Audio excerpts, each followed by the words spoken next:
Hello and thank you for joining me today for the last Museum Highlights video of 2020. Today is a special holiday-themed video where we take a look inside our Gannon log cabin and see how the pioneers celebrated the holidays in the mid-1800s. Luke Gannon and his wife Margaret came from Sligo, Ireland in the early 1800s. After they settled in McHenry County, they began to build this cabin. It was finally finished in 1843. They had 8 children, which meant that there were a total of 10 people living in the cabin that measures 15 by 18 feet, a common size for the 1800s. The cabin was donated to the McHenry County Historical Society by Luke and Margaret's grandson, Ed, in 1964. It originally was located on what is now Red Tail Golf Club in Lakewood. The Gannons were not wealthy pioneers, and the holidays on the American frontier were usually a quiet and simple celebration. Pioneer families in the mid-1800s had to work hard to settle the new lands and did not have time or money to transport many goods, so the Christmas presents were most likely homemade. Many families who lived far from town sometimes walked for hours to get to Christmas services, and others who could not get to church might have their own services at home, reading the Bible or singing carols. It was custom in the early 1800s to have small tabletop trees. There were few trees in the prairies, and pioneers often could not find one to cut, so instead they might cut shrubs or use some branches of willow or cedar trees. The trees were usually not decorated until Christmas Eve, and the greenery was taken down shortly after Christmas Day. The decorations for the tree in the cabin were all homemade and might have included bits of ribbon, yarn, berries, popcorn, or paper strings. The resourceful pioneers made every attempt to decorate their homes for the holidays with whatever natural materials looked attractive at the bleakest time of year.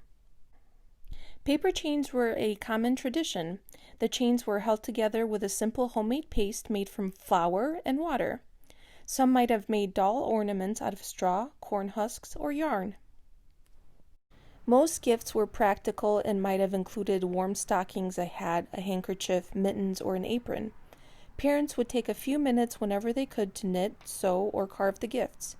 Gifts were not wrapped. Most were placed under a Christmas tree or placed in hung stockings on the mantelpiece or the children's beds. The holiday meal included breads and jams made in the summer and the fall.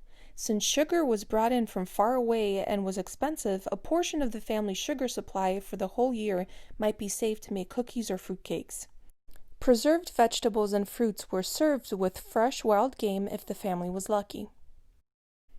Music was a big portion of the holiday celebration. Let's see some of the instruments the pioneers might have used. In the days before television or even radio, music was a popular way for families to spend time together.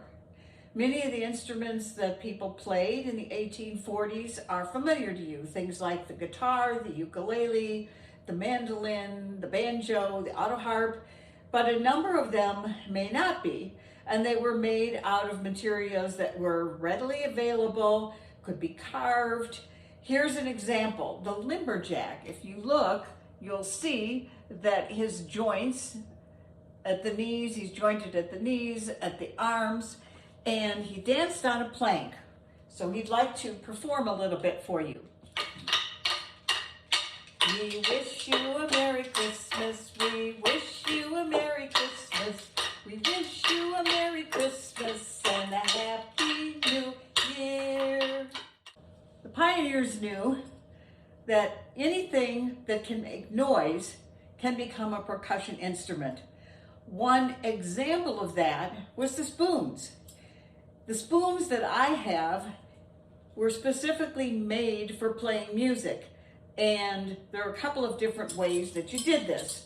One, you could either slap it against your thigh, or another common way to play would be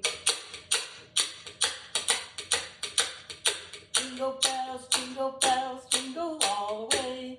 Oh, what fun it is to ride in a one-horse open sleigh.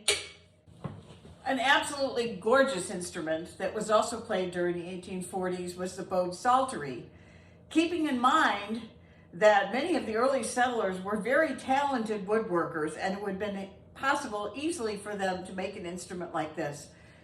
This one was made by craftsmen in Ohio. You can see how beautiful that is. It was also mentioned in the Bible any number of times. Here's how it sounds.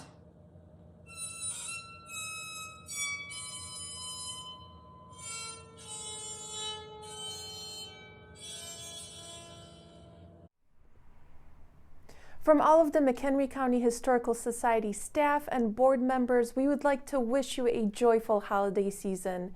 Thank you also to our members and volunteers for your continued support of the organization. We could not do this without you.